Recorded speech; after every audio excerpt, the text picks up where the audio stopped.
with marketing management. We are going to discuss the next topic related to the marketing management, and it is the basic concepts of underlying marketing. जो कुछ basic concept हैं marketing के, इसके बाद हम modern concept को भी पढ़ेंगे, पर इस वीडियो में हम अभी कुछ बेसिक कंसेप्ट को ही समझेंगे मार्केटिंग के, जो बहुत ही ज़्यादा क्या होते हैं, इम्पॉर्टेंट होते हैं। देखिए स्टूडेंट्स, जनरली क्या होता है कि the peoples are confused in between these keywords marketing, selling and advertising। ठीक है, ये तीन ऐसे वर्ड्स हैं जिसमें जनरली हर व्यक्ति क्या होता है, कंफ्यूज होता है। कौन से तीन शब्द? मार्केटिंग, सेलिंग और एडवर्टाइजिंग। कभी कभी इन शब्दों को एक ही तरीके से इनका अर्थ निकाला जाता है, लेकिन वो एकदम गलत होता है। ये तीनों वर्ड्स जो होते हैं इनके मीनिंग भी अलग अलग होते हैं और इनके परफॉर्मिंग जो होती है वो भी क्या होती है, अलग अलग होती है। जनरली अगर हम मार्केटिंग और एडवर्टाइजिंग को साथ में लेते हैं कि मार्केटिंग करना है या नहीं, एडवर्टाइजिंग करना, तो कुछ हद तक ये सिमिलर हो सकता है, लेकिन बिल्कुल ये सेम होगा, इनके बीच में कोई डिफरेंस नहीं होगा, ऐसा नहीं है। एक बेसिकली छोटा सा डिफरेंस मैं आपको बताती हूँ, अंतर बताती हूँ मार्केटिंग और एडवर्टाइजिंग के बीच में। क्या होता है कि आप एडवर्टाइजिंग करेंगे, कब करेंगे? When the product is produced, जब प्रोडक्ट बनके क्या हो गया है, रेडी हो गया है, तभी आप उस चीज़ की एडवर्टाइजिंग करेंगे। अगर जैसे एक एग्जांपल लूँ मैं, बॉर्नविटा, तो बॉर्नविटा जैसे अगर कोई सॉफ्ट ड्रिंक मार्केट में अवेलेबल है, ठीक है, तो पहले ही तो उसका एडवर्टाइजमेंट स्टार्ट नहीं हो गया, पहले उस बॉर्नविटा नाम के प्रोडक्ट को बनाया गया होगा, फिर उसकी क्या की गई होगी, एडवर्टाइजिंग की गई होगी। पहला ऐसा एडवर्टाइजमेंट तो आपने कभी नहीं देखा होगा कि मार्केट में रूमर्स है कुछ बॉर्नविटा टाइप की ड्रिंक आ सकती है, ऐसा तो नहीं होता। ऐसा तो जनरली न्यूज़ चैनल वाले दिखाते हैं, ठीक है, अजम्पशन लगाते हैं, लेकिन एडवर्टाइजिंग में किसी तरीके का अजम्पशन काम नहीं करता, अनुमान काम नहीं करता। जब भी किसी चीज़ की एडवर्टाइजिंग की जाती है तो उसको फिजिकली आपको प्रेजेंट करना पड़ता है, वो सर्विस हो या वो कोई प्रोडक्ट हो, आपको उस प्रोडक्ट का चित्र दिखाना होता है टीवी पर, न्यूज़पेपर में, या जहाँ जिस भी माध्यम से आप एडवर्टाइजिंग कर रहे हैं। तो advertising is taking place when the product is completely produce. Advertising कब होता है? जब प्रोडक्ट बनके तैयार हो चुका हो। But whenever we are talking about the marketing, तो मार्केटिंग का क्या काम होता है? Marketing is start in a target market, ठीक है, और well defined market if we know, so then we identify the actual needs and wants of the customer and try to satisfy those all needs and wants for maintain the relationship with our customer in long term. लंबे समय तक हमारे customer से relation बनाए रखने के लिए हम उनकी वांट्स को, नीड्स को क्या करते हैं, सेटिस्फाई करते हैं। That is called marketing. उसको हम क्या कहते हैं, मार्केटिंग कहते हैं। तो मार्केटिंग में हमको एक वेल डिफाइंड मार्केट की आवश्यकता होती है, ठीक है, जिसको हम एक प्लेस कह सकते हैं कि अगर एक बेहतर प्लेस हमारे पास है, अगर टारगेट कस्टमर, टारगेट मार्केट हमारे पास है, then only we can do it start the marketing. तभी हम मार्केटिंग को क्या कर सकते हैं, स्टार्ट कर सकते हैं।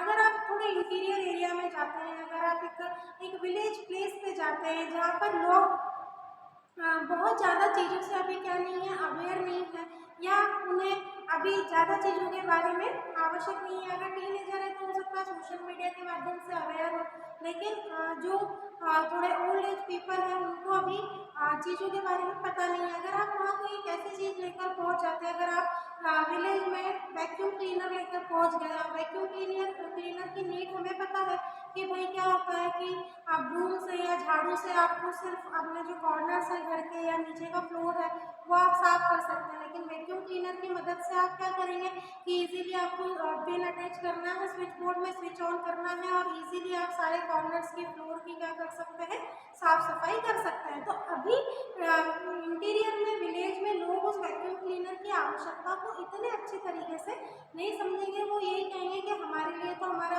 झाड़ू ही ठीक है। तो अब वो आपका टारगेट मार्केट नहीं है, क्यों? क्योंकि because the people are not aware for those products, ठीक है। लेकिन अगर आप एक कॉलोनी में, एक सिटी की आप एक पॉश कॉलोनी में जाते हैं, आप वहाँ पर उस चीज़ की एडवर्टाइजिंग करते हैं, तो लोग उसके महत्व को समझेंगे, उसके इम्पोर्टेंस को समझेंगे और इजीली आपकी मार्केटिंग क्या हो जाएगी, सक्सेस हो जाएगी, लोग उस प्रोडक्ट को खरीद लेंगे। तो ये स्टूडेंट्स डिफरेंस होता है सेलिंग में हम इन सारी चीज़ों को क्या कर देते हैं, दरकिनार कर देते हैं, हमें वहाँ पर आवश्यक नहीं होता है। जैसे हम सब्जी मंडी में जाते हैं तो जनरली वो मार्केटिंग या एडवर्टाइजिंग के पर्पज से नहीं बैठते हैं, उनका मेन पर्पज क्या होता है, बेचना, सिर्फ सेलिंग करना, ठीक है। तो here is the 3 words in between the many of peoples are confusing, that's why I am explaining the basic difference. So then we are starting are the basic concepts of marketing. First of all, it is related to the need. क्या होती है need, इसको हिंदी में कहा जाता है आवश्यकता। तो नीड जो होती है, बेसिक नीड की अगर मैं हम बात करूँ, because we all are the part of the society and are need, basic needs are, Hindi में कहूँ तो रोटी कपड़ा और मकान, फूड शेल्टर, ठीक है, ये हमारी क्या होती है, आवश्यकताएं होती है। सोसाइटी में अगर हम रह रहे हैं तो हमारी आवश्यकता सिर्फ क्या होती है कि हमें दोनों समय का भोजन मिले, रहने के लिए घर हो और पहनने के लिए कपड़ा हो, ये बेसिक नीड होती है। Because now we are living in the modern society, so our needs are extended day and day.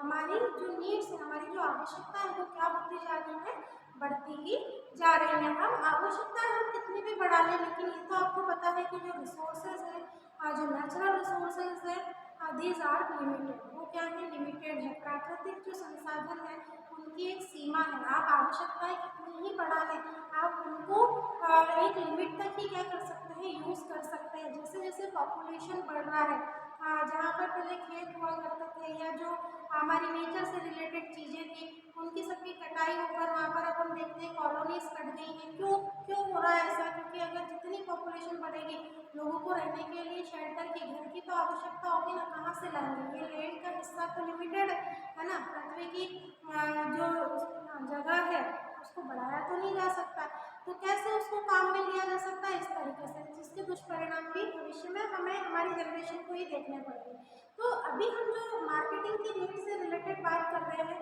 वहाँ पर बेसिक सा कंसेप्ट ये लागू होता है कि जो नीड्स होती हैं, identifying the needs of customer, then providing the products and services to them for satisfy those needs, ताकि उनको इस तरह की प्रोडक्ट्स को, सर्विसेज को उपलब्ध कराया जाए जिससे वो अपनी आवश्यकताओं की पूर्ति कर सके। नेक्स्ट होता है want. Whenever you want anything, then the need is converted into wants. आपकी आवश्यकताएं आपकी इच्छाओं में क्या हो जाती है, बदल जाती है। Suppose a teenager is thirsty, ठीक है, कोई टीनेजर है, वो प्यासा है, तो मालूम है कि भाई प्यास लगने पर हम जनरली वाटर, पानी को प्रेफर करते हैं, बट हमें तो क्या चाहिए, कोल्ड ड्रिंक चाहिए। तो अब आप डिफरेंस समझो कि यहाँ पर जो नीड है वो किस में बदल गई है, वांट में बदल गई है, कि पानी जिस चीज़ को पूरा कर सकता था, पानी जिस चीज़ की आवश्यकता थी, अब वो स्विच होकर कोल्ड ड्रिंक पर चली गई है। तो ये होती है वांट्स। वांट्स आर अनलिमिटेड, है ना, बहुत सारी इच्छाएं ऐसी होती हैं जो अनलिमिटेड होती हैं। उन इच्छाओं को पूरा करने के लिए बहुत सारे फैक्टर्स क्या करते हैं, काम करते हैं, प्रभावित अफेक्ट भी करते हैं।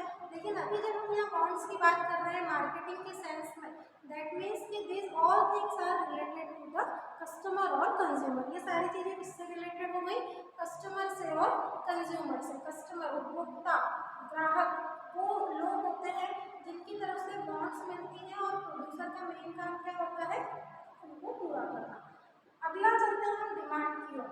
सो whenever you want anything on any price, जब आप किसी चीज़ को किसी भी कीमत पर खरीदने के लिए विलिंगली कैपेबल होते हैं, आप एबल होते हैं, then the wants and needs are converted into demand. उस समय वो चीज़ें कार में बदल जाती है, डिमांड में बदल जाती है, कि that everyone wants to purchase the Mercedes, the Toyota, ठीक है, स्कोडा। ये वांट होती है हर व्यक्ति की, but only few can purchase it willingly and able also.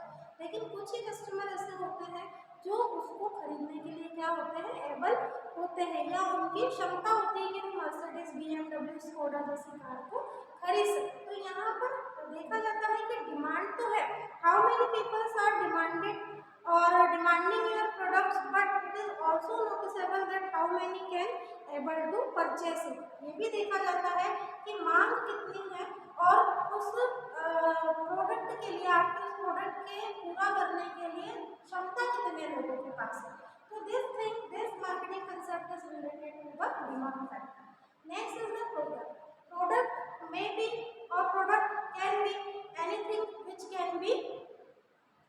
Tangible. Product कोई भी वस्तु हो सकती है जिसको हम क्या कर सकते हैं, टच कर सकते हैं, जिसको हम छू सकते हैं।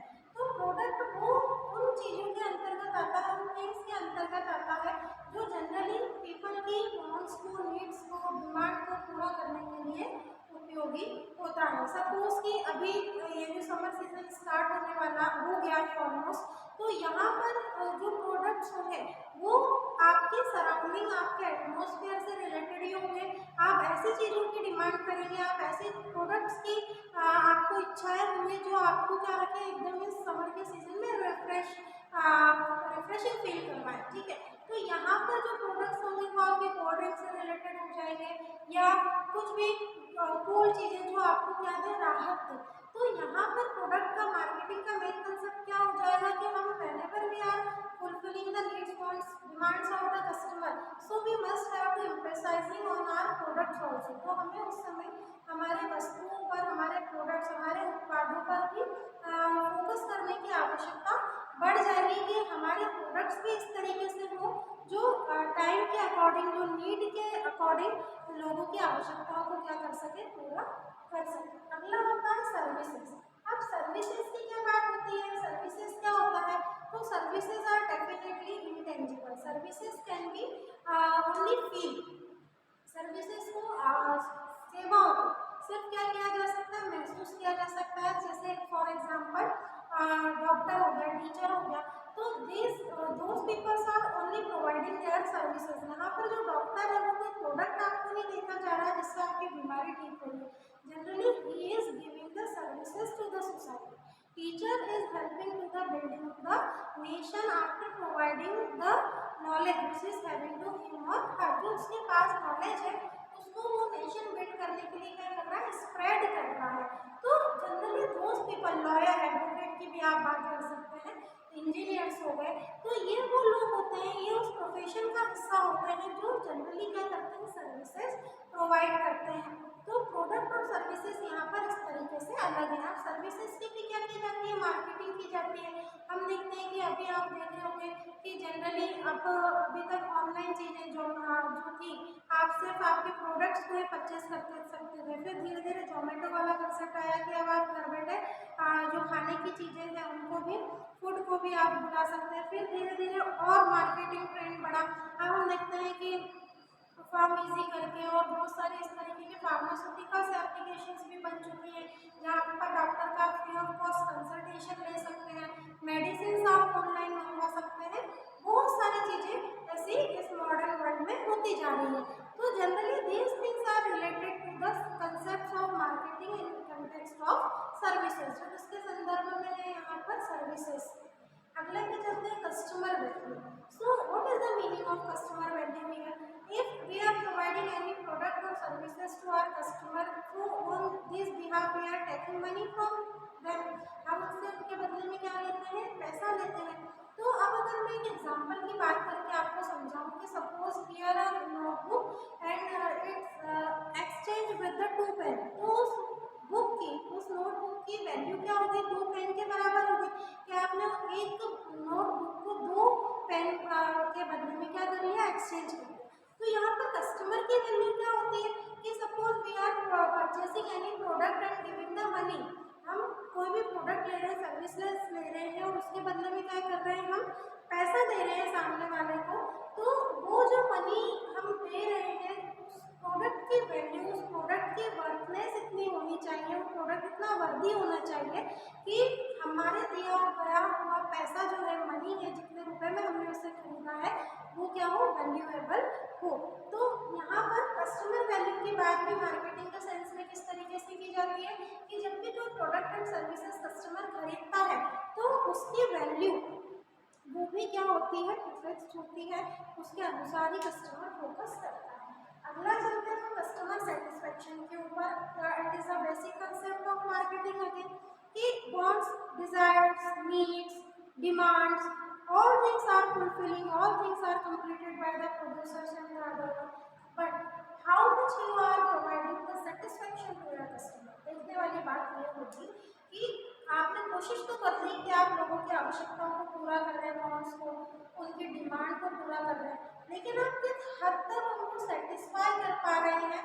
सेटिस्फेक्शन कब पता चलता है कस्टमर के प्रोडक्ट कंज्यूम करने के बाद, सर्विसेज को यूज करने के बाद, जब वो नेक्स्ट टाइम भी आपके प्रोडक्ट को क्या करता है, परचेज करता है, तब तो आप कहेंगे कि customer is now satisfied with our product, customer आप हमारे प्रोडक्ट से क्या है, सेटिस्फाइड है। लेकिन यहाँ पर हम एक ऐसे एग्जांपल को ले लेते हैं जो फिट नहीं बैठता कि सपोज हमने कोई Hyundai की कार परचेस करी, आप Hyundai की कार से हम क्या है, सेटिस्फाइड हैं, तो यहाँ पर तो जो मैंने एक स्टेटमेंट अभी कहा कि हम नेक्स्ट टाइम भी परचेस करेंगे, तो अब यहाँ पर जो फंडा होता है वो चेंज हो जाता है कि if we are already using the Hyundai car, we are satisfied with its services, but whenever in future if we want to purchase the new one, तो maybe कि next time we will not prefer the Hyundai, now we will shift our demand to the another brand, हम किसी और तरफ shift हो जाएंगे। इसका मतलब ये तो नहीं है कि Hyundai बेकार हो गया या Hyundai ने हमारी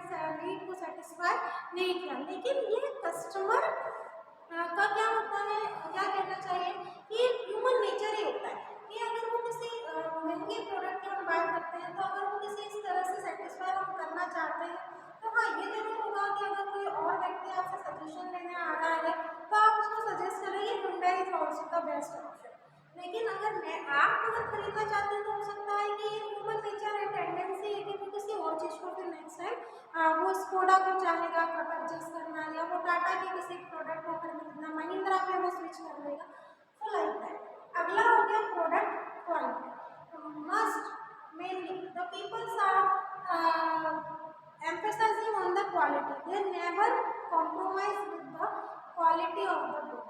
जो बेसिकली हम कह रहे हैं कि जो लिटरेट पीपल होते हैं they are never compromising with the quality of product, वो प्रोडक्ट की क्वालिटी के साथ कॉम्प्रोमाइज करना नहीं चाहते, क्योंकि if we are giving the good quality, इसका मतलब ये नहीं है कि अगर कोई इलिटरेट पीपल है तो हम उसको बेकार क्वालिटी दे देंगे तो चल जाएगा। यहाँ पर हम सोशल जो सर्विसेज है उसके साथ क्या कर जाएंगे, खिलवाड़ कर जाएंगे, जो कि पॉसिबल नहीं है और जो कि रूल्स के, गवर्नमेंट के रूल्स के अनुसार भी नहीं है। तो product quality you have to maintain the quality, how, if we are using the good raw material, so automatically the finished goods will be completed with the good quality standards, हो जाएगा, complete हो जाएगा वो अच्छी quality के साथ। तो here the quality is measures with the products value, product की वैल्यू के साथ यहाँ पर क्वालिटी को क्या किया जाता है, मेजर किया जाता है। अगला हो जाएगा आपका exchange. How the meaning, what is the meaning of exchange here? So whenever we are purchasing any product as a customer जब कोई भी प्रोडक्ट खरीदता है, जब कोई भी वो सर्विसेज खरीदता है, तो उसके बदले में जो एक्सचेंज होने वाली चीज़ें होती हैं वो जनरली सी बात है कि हम पैसा देके ही कोई सामान को खरीदते हैं। अब यहाँ पर एक्सचेंज के और भी बहुत सारे ऑफर चलते हैं। कई बार होता है कि अपना पुराना वॉशिंग मशीन दे जाए और न्यू वॉशिंग मशीन ले जाए, शॉप पर जाने के बाद पता चलता है कि उसके पीछे फिर और क्या क्या ऐसा भी होता है ना, नियम और शर्तें लागू, तो ये शॉप पे जाने के बाद पता चलता है। Then only we are ready or not for exchanging the things.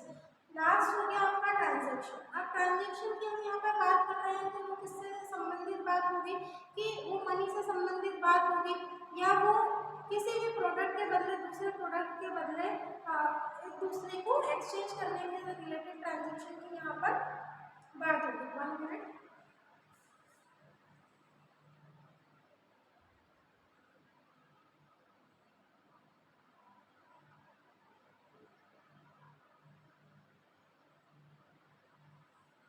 Generally, the agreement is related in between the buyers and sellers। अब ये जो एग्रीमेंट होता है बायर और सेलर के बीच में, वो ट्रांजैक्शन से रिलेटेड कब होगा कि हमने भाई कोई न्यू प्रोडक्ट मार्केट में आने वाला है तो उसके लिए हमने आज से ही बुकिंग कर ली है, तो वो बायर और सेलर के बीच में क्या हो गया है, एग्रीमेंट हो गया कि जैसे ही होता है ना कि फास्ट बुकिंग, कमिंग सून, कोई भी प्रोडक्ट आने वाला है तो उसके लिए पहले से प्री बुकिंग उसकी स्टार्ट हो जाती है।